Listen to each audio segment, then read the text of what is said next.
Once upon a time, there was a company named Valve.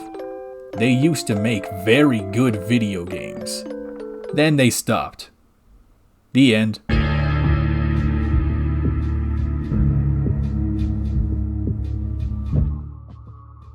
Portal 64 is a demake of Portal for the Nintendo 64. Now, the original Portal and Portal 2 are two games that I never talk about, and that's something I feel like I should correct. To me, these are two of the most bold and innovative games ever made. Even today, when the gaming industry is just constantly expanding at an alarming rate, there are very few games I can think of that are as inventive as Portal was and still is. How do you innovate with a first-person shooter? Well, that's when the boys at Valve went, what if we give them a gun, right? And the gun, it shoots like a portal, and then you shoot another one. You can like walk through the portal and come out the other.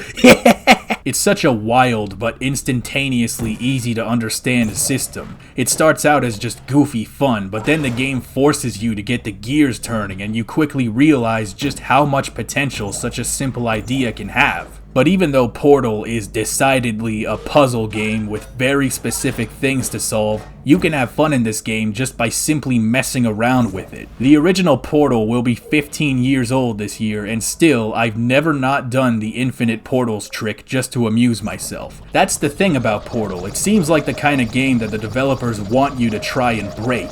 So as you can surmise, the first thing I did when I found out about Portal 64 was break it. Check this out. Bam. Now I'm up here. One of the big reasons that I wanted to talk about this, besides the fact that I find it really cool, is that Valve is a video game developer that seems unusually receptive to fan-generated content, or at least they were for a good while. I don't know if they're different now. And as someone who talks about fan-generated content a lot, a fan-made demake of a game made by a fan game-friendly developer is something I'm kind of obligated to talk about. Now, if you've never heard the term demake before, it's like remake, except instead of being upgraded for superior hardware, it's been whittled down to work with inferior hardware. Now, the minimum system requirements for the actual Portal are 512 megabytes of RAM, a 1.7 gigahertz processor, and a graphics card capable of at least DirectX 8.1. Now, the Nintendo 64 has 4 megabytes of RAM, a 93 megahertz processor, and the dumpy-ass Reality coprocessor. So, if you compare these numbers against each other, we can surmise that, mamma mia, technology. You might be wondering how. How the hell did this game get running on an N64?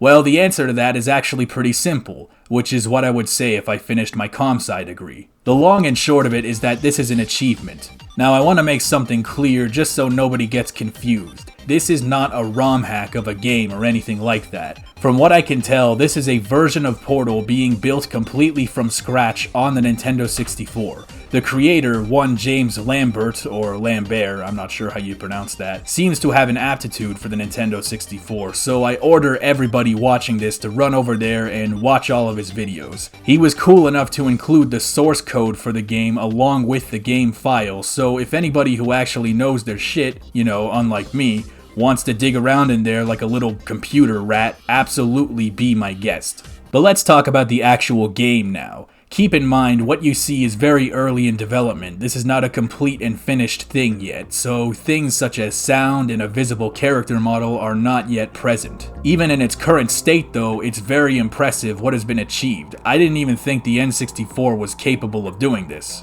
As it is currently, the game takes place in only a very small room with a weighted aperture science cube, but again, the beautiful thing about Portal that anybody who's played it knows is that this is just enough to entertain you for hours. In its current state, there are no objectives of any kind, so you have to kind of just make your own fun. I literally have an hour of footage that's just me doing this.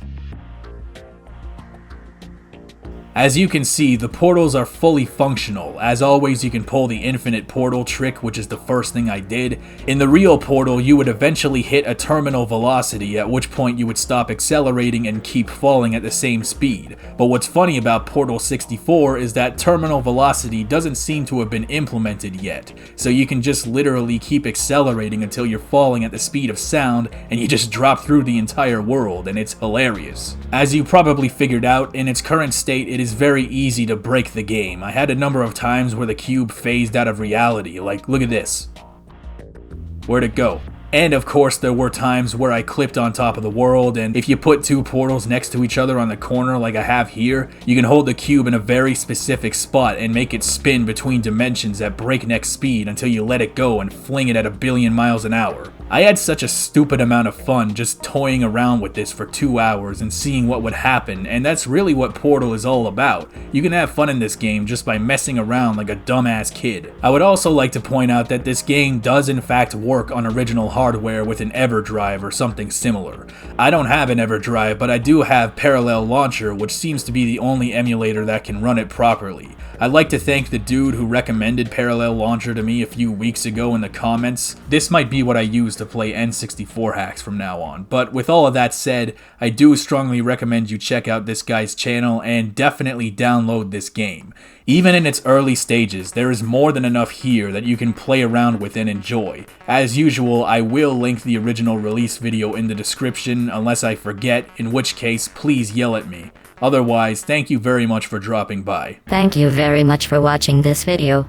If you would kindly click the subscribe button, that would be most considerate and efficient. And try not to spill Sunny D on the keyboard this time. Also, consider trying this new thing. It's called deodorant, and you need it badly.